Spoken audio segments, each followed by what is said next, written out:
Bien, bonjour, j'espère que vous allez bien. On va encore, pour aujourd'hui, parler d'argent. En fait, le sujet que j'aimerais aborder avec vous, c'est même si on fait seulement un peu d'argent, on peut réussir à tirer notre épingle du jeu.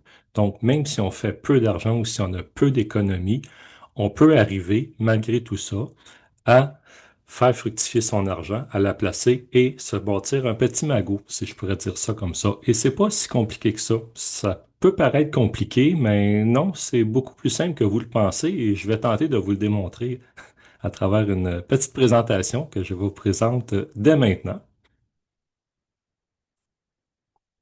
Donc, faire beaucoup avec peu, oui, c'est possible, c'est toujours possible.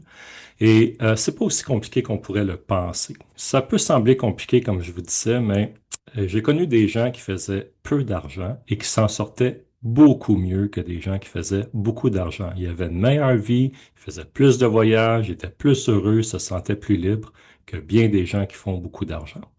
C'est quoi le truc? Il y en a plein de trucs, il y a plein de façons de faire. Donc, pour l'introduction, en fait, je veux aborder la richesse de cette façon-là, si on veut, en aidant à déconstruire certaines croyances.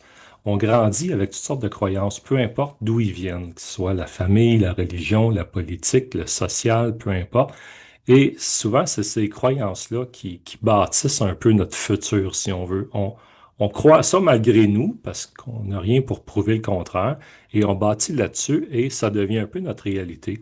Mais il y a moyen de déconstruire et de rebâtir ça pour arriver au résultat qu'on aimerait avoir. C'est important de comprendre notre rapport à l'argent. OK? Oui, l'humain va chercher premièrement à satisfaire ses besoins primaires, si on peut dire, et émotionnels. Donc, tant qu'une personne ne se sent pas bien en elle-même ou avec elle-même, elle va toujours trouver des moyens ou faire des choses pour arriver à se sentir bien, au détriment du reste, carrément au détriment du reste. J'ai connu des gens, et je suis même passé par là moi-même à un moment donné, que même avoir de l'argent, faire de l'argent, ça m'intéressait même pas. Il y avait quelque chose en dedans, un besoin criant, quelque chose qui faisait mal, puis je dis ça, tant que c'est pas résolu, guéri, il n'y a rien qui va se passer. Et généralement, c'est comme ça que ça se passe. Tant qu'il y a quelque chose en dedans qui est pas complet, qui est pas réglé, notre énergie va là-dessus.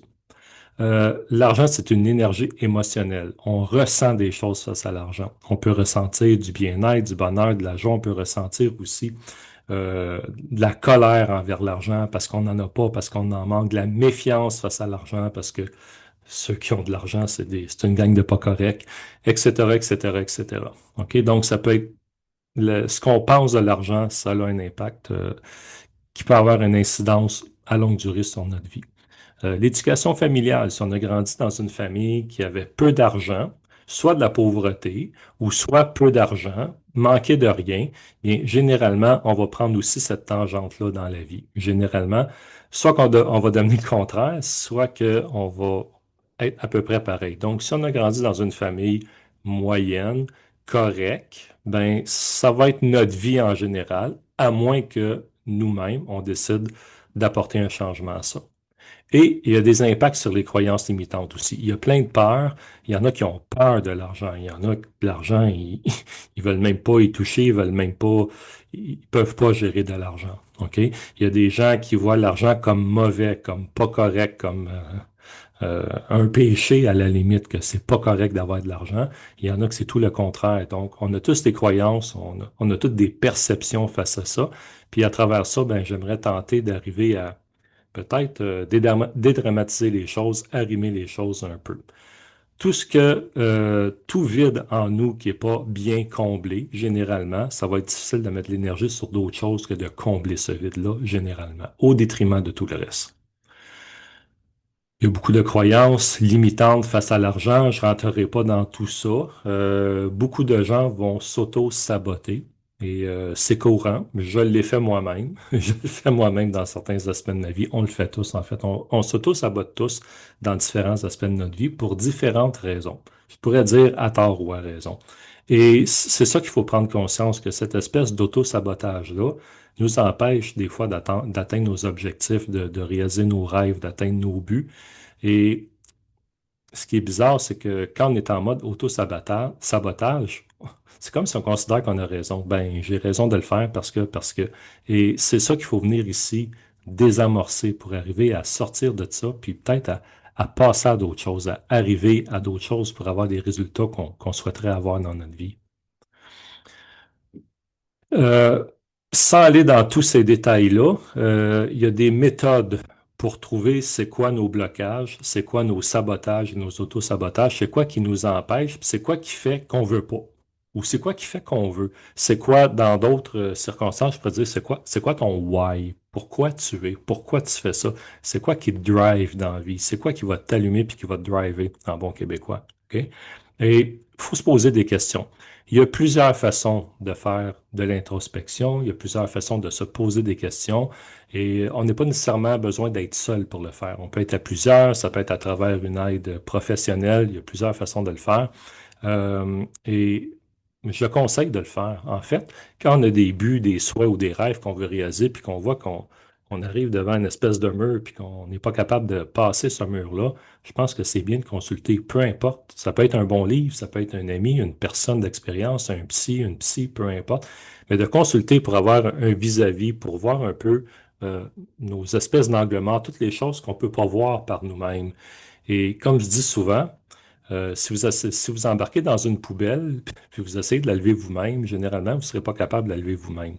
Au même titre qu'un cardiologue qui a besoin d'une transplantation cardiaque, même s'il connaît toute la mécanique de l'opération, il ne peut pas s'opérer lui-même, il ne peut pas changer son cœur lui-même. Il doit faire appel à quelqu'un qui est compétent pour le faire, même si lui connaît toute la façon de le faire. Puis, c'est un peu le même principe dans les finances, c'est un peu le même principe dans la psychologie. Donc, des questions qu'on peut se poser. Qui suis-je vraiment ou qui suis-je vraiment pas? Je suis qui, moi? Et on peut penser pendant longtemps qu'on est ça, puis à un moment donné, il arrive des personnes dans nos vies ou des circonstances qui fait que toute ma vie, j'ai pensé que j'étais ça ou comme ça, puis finalement, c'est pas ça du tout. Je me suis donné une identité, mais qui n'était pas moi, qui n'était pas représentative de qui je suis vraiment. C'est quoi mes vraies valeurs? À quoi c'est quoi que je crois vraiment? C'est quoi que je pense? Est-ce que je crois vraiment à l'honnêteté? Est-ce que je crois vraiment à l'authenticité? Est-ce que je crois vraiment... Bon, c'est quoi mes vraies valeurs? C'est quoi mes croyances? Que ce soit des croyances religieuses, que ce soit tout simplement des croyances mentales qu'on a acquises à travers les années. C'est quoi que je pense vraiment? C'est quoi que je crois vraiment sur moi, sur la vie? Pas ce qu'on a tenté de m'inculquer, pas ce que j'ai accepté de m'inculquer moi-même, mais c'est quoi que je pense vraiment moi? Et ça, il faut se poser des questions. Et soit, il faut être confronté à des circonstances ou à des personnes qui nous remettent en question pour y arriver. Qu'est-ce que je veux dans le futur ou qu'est-ce que je veux pas dans le futur? C'est quoi que je veux vraiment dans la vie? Puis, c'est quoi que je veux vraiment pas dans la vie? C'est important de se poser cette question-là.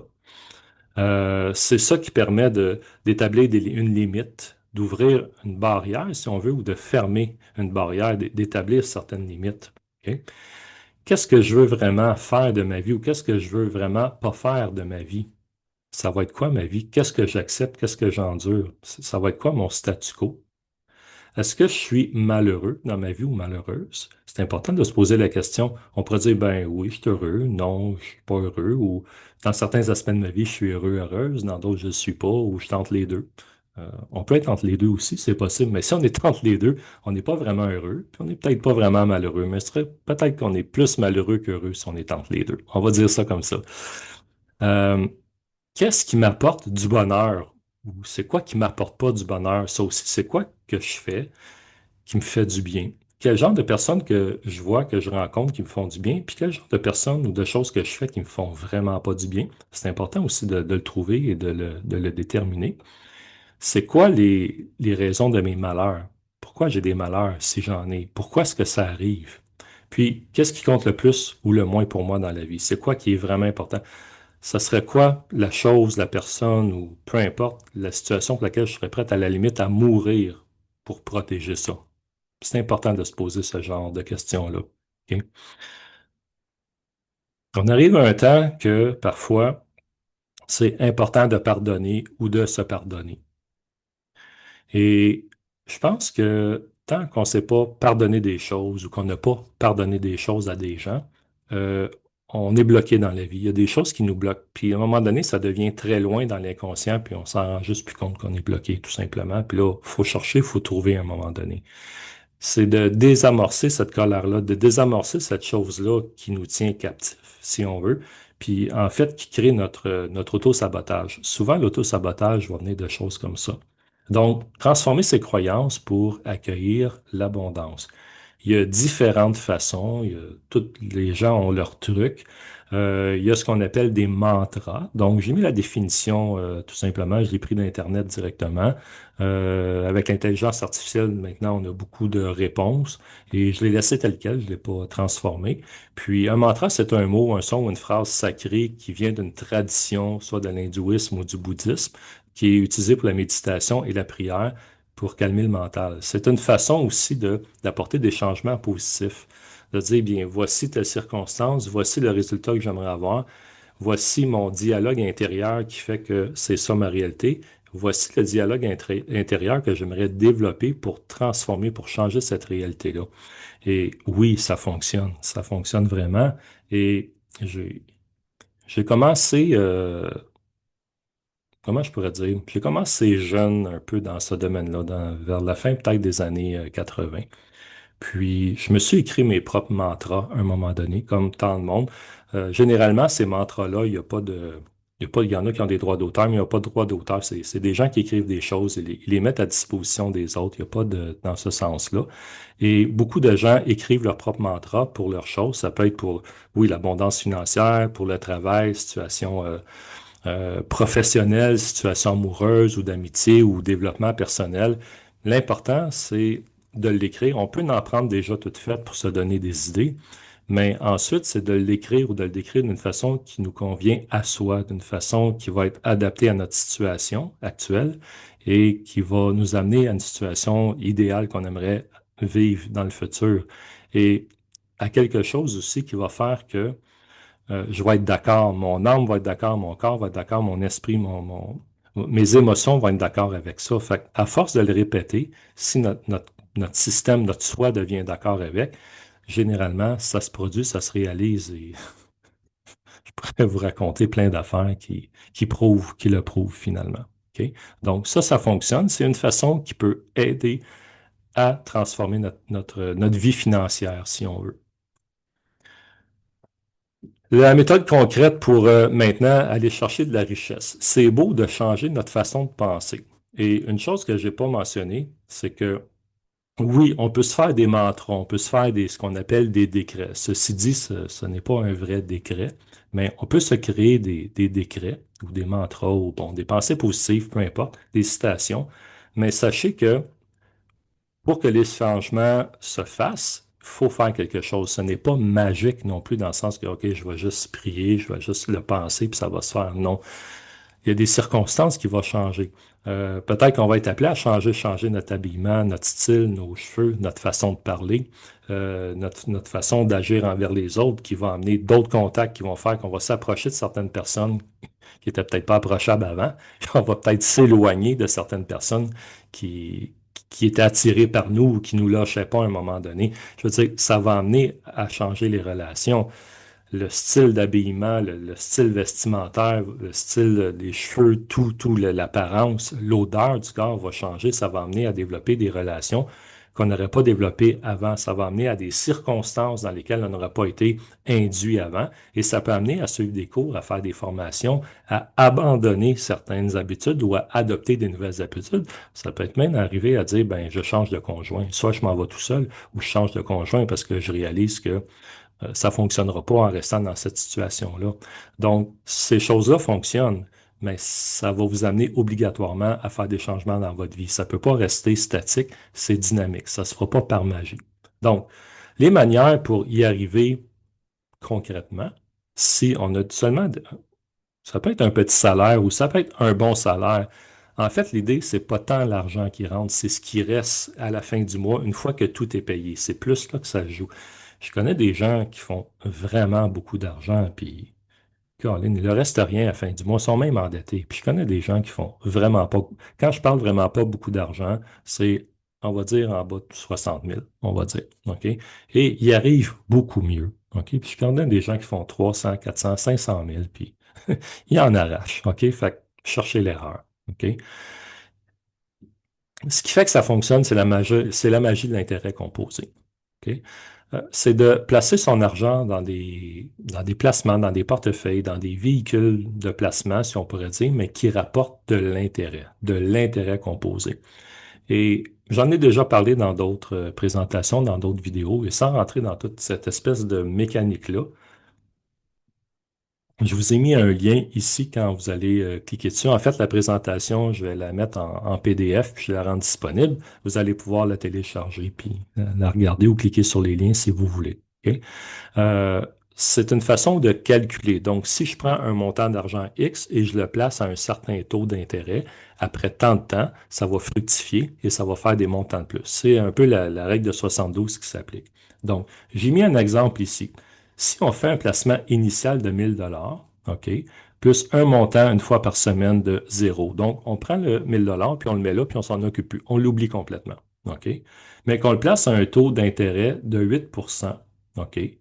8%, OK, pendant 10 ans, OK, puis que le taux d'intérêt ici est calculé une fois par l'année, OK, ben ça va nous faire ce montant-là en intérêt, 1158,92 en intérêt. Donc, après 10 ans, OK, mon placement va être de 2158, OK, après les années ici. OK.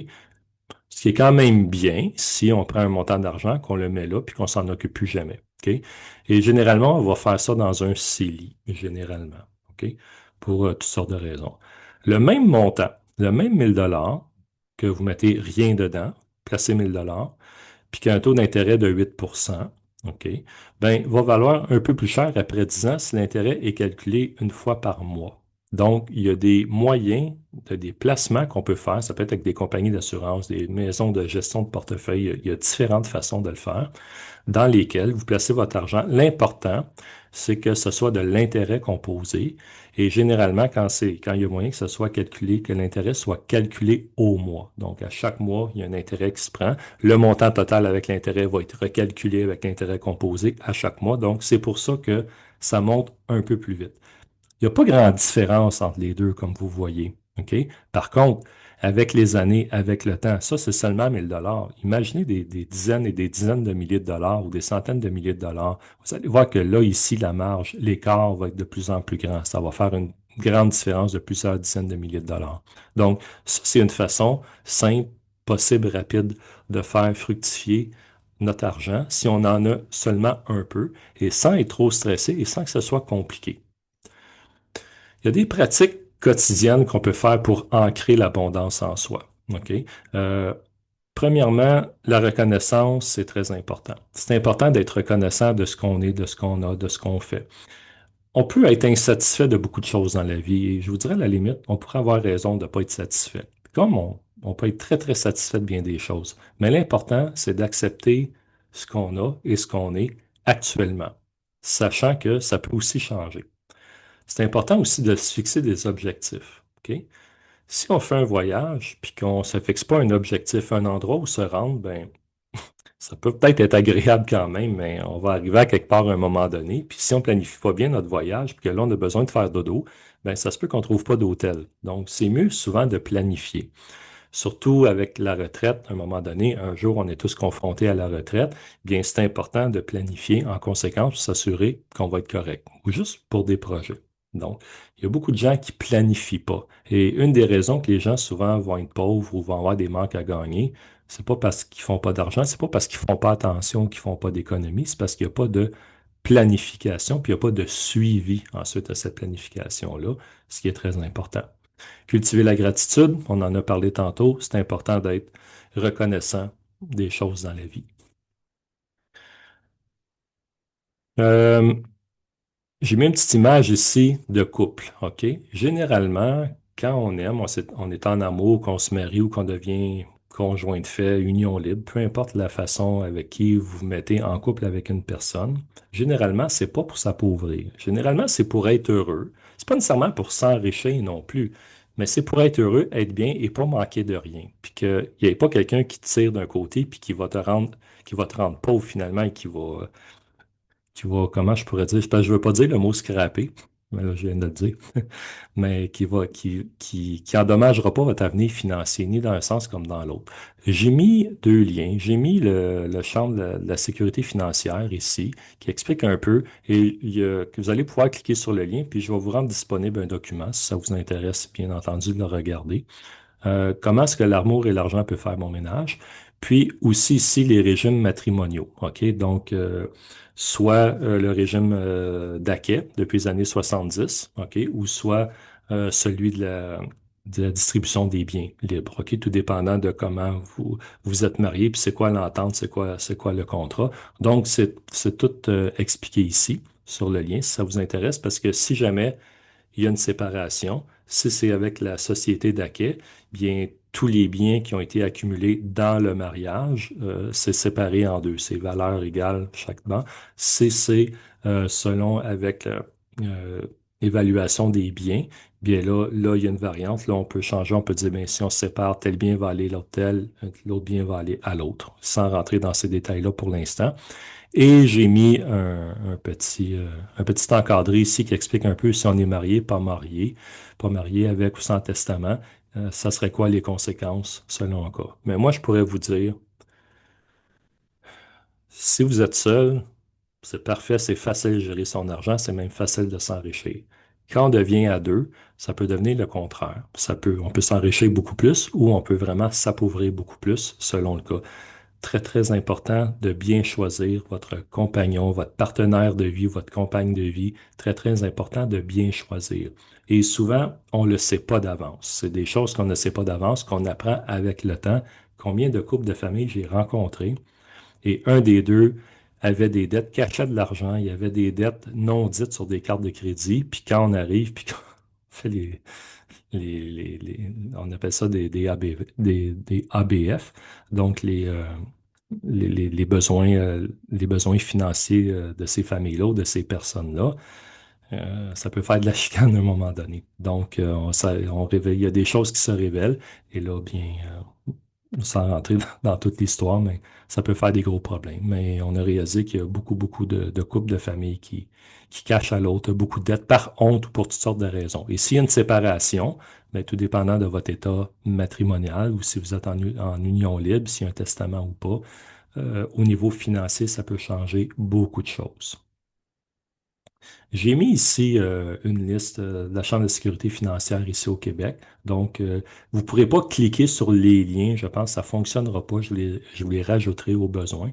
Mais très intéressant à lire si le sujet vous intéresse. Et j'ai mis des petites informations légales ici aussi, si jamais je ne vous connais pas pour la majorité d'entre vous, mais si vous êtes dans une circonstance délicate ou épineuse, peut-être que ça peut aider. C'est sûr que ça s'applique aux gens du Canada, là. Si vous êtes des gens en Europe, les mêmes principes vont s'appliquer, mais ce ne sera peut-être pas les mêmes lois, mais ça reste quand même les mêmes principes pour le Québec et le reste du Canada. Pour y arriver, comment est-ce qu'on peut faire pour y arriver? À partir de certaines économies, à faire, à faire quand même des bons montants d'argent pour assurer un avenir, pour un projet, pour un mariage, pour un voyage, peu importe l'idée que vous avez en arrière de la tête. Bien, l'idée, c'est de se payer en premier. OK? Donc, du moment qu'on a un montant d'argent qui rentre dans la maison, OK, que ce soit seul ou en couple, c'est de prendre ça peut être moins que 10%, ça peut être d'autres choses que 10%, mais je vous dirais que la règle générale, on y va avec 10%, c'est de prendre ce 10%-là avant de payer quoi que ce soit d'autre, puis vous le mettez de côté. Vous prenez un pourcentage. Si 10% c'est trop, prenez 5%, c'est pas grave. L'idée, c'est de développer l'attitude, c'est de développer l'espèce d'habitude puis de réflexe conditionné de dire du moment que j'ai une paye qui rentre, je prends cet argent-là, je prends un pourcentage de ce montant-là, puis je le mets dans un compte d'épargne à part, dans un CELI, peu importe ce que vous faites avec, mais je le mets à part tout de suite. Et cet argent-là, c'est à moi, c'est pour moi. Si vous êtes en couple, c'est bien que chacun ait son propre compte, puis que chacun se fasse plaisir. OK? Donc, monsieur, madame, monsieur a son compte, madame a son compte, puis vous prenez le montant, le pourcentage qui vous convient, puis vous vous payez en premier chacun dans votre compte. Comme ça, si plus tard vous voulez faire un cadeau mutuel, ben, c'est votre argent à vous, c'est pas l'argent commun, puis vous faites un petit cadeau avec ça. OK? C'est la première chose à faire. Ensuite, éliminer les dettes intelligemment. Oui, généralement, on va vous dire, ben, tu peux pas faire d'argent tant que tu as des dettes. Bon, c'est vrai, puis c'est pas vrai. On peut faire de l'argent tout en ayant des dettes. L'idée, c'est de travailler intelligemment. OK? Même quelqu'un qui décide de faire faillite, ça peut être une stratégie financière très, très, très rentable à long terme. Peut-être pas à court terme, mais à long terme, ça peut devenir une stratégie financière très rentable de faire faillite. OK? Les plus grands, les plus riches de ce monde ont tous fait des faillites, mais ils sont plus riches que tout le monde actuellement. OK? Donc, éliminer les dettes intelligemment, il y a plusieurs façons. Normalement, on va dire éliminer les dettes qui vous coûtent le plus cher en intérêt en premier. Mais ça peut être de payer des petits montants à la fois, qu'une fois que ces petites dettes-là sont payées, il vous en reste plus pour payer les grosses. OK? Là, il y a différentes approches, il y a différentes façons de voir, moi, je dirais. Si vous avez un conseiller ou une conseillère financière, c'est peut-être de le rencontrer, mais ça peut être quelqu'un à la banque aussi là, qui peut vous aider dans ce sens-là. OK? Sauf que la personne à la banque ne vous accompagnera pas comme tel, vous prendra pas en charge, s'occupera pas de votre cas, vous fera pas une analyse de besoins financiers, ce qu'on appelle un ABF, et vous le fera pas. OK? Sauf, fait que c'est mieux avec une personne qui peut vraiment s'occuper de vous. OK? Pour ça. Maîtrisez vos dépenses au quotidien. Il y a beaucoup de dépenses qui nous passent entre les doigts qu'on ne se rend pas compte, que ce soit un petit café ici et là, que ce soit un abonnement ici et là, un magazine, on arrive à la caisse du supermarché, puis là, en grande nouvelle, telle actrice, tel acteur, telle affaire, puis le magazine coûte 5 dollars. C'est rien, 5 dollars, j'ai le goût de le lire. C'est correct, il n'y a rien là. Mais c'est toutes ces petites choses-là qu'à un moment donné, ça peut faire des dizaines et des centaines et des milliers de dollars avec le temps, avec les années, qui auraient pu peut-être être investis autrement. Donc, juste faire attention aux dépenses quotidiennes, investir dans vos connaissances, lire, former. Écoutez, aujourd'hui, je suis correct, mais j'ai pas toujours été correct. Dans d'autres présentations, j'ai mentionné que on a déjà été extrêmement endetté, etc., etc. Et si aujourd'hui je connais tout ce que je connais, c'est à cause qu'on était très, très endetté. Sinon, je connaîtrais peut-être pas grand-chose là-dedans. OK? Donc, ça nous a rendu service. Puis aujourd'hui, bon, c'est sûr qu'on est over de ça, mais ça a été difficile. Mais ce qui nous a vraiment aidé, c'est les formations, le coaching, l'aide, d'apprendre comment fonctionne le système, d'apprendre comment fonctionne l'argent et de prendre les étapes, tout faire ces étapes-là. Et tu sais, si je vous le dis, c'est parce que ça marche. OK? Sinon, je ne vous le dirai pas ou je ne vous en parlerai pas. Je ne vous parlerai pas de quelque chose que je n'ai pas essayé, que je n'ai pas testé ou que je ne sais pas si ça marche. Si j'en parle, c'est parce que je sais que ça marche. OK?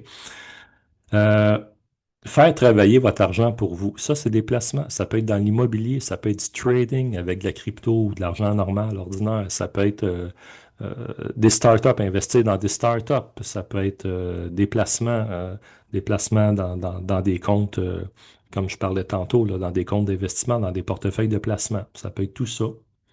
Dîmes et dons de charité. Bon, les personnes qui fréquentent certaines congrégations religieuses, bien, généralement, on va parler d'une dîme ou des offrandes, généralement de 10% pour aider à financer les opérations, tout ça. Puis, à un moment donné, ben, la loi du retour va faire que vous allez recevoir ou ceux qui croient en Dieu vont dire, ben, Dieu va vous bénir, puis vous allez recevoir au-delà de ce que vous avez donné.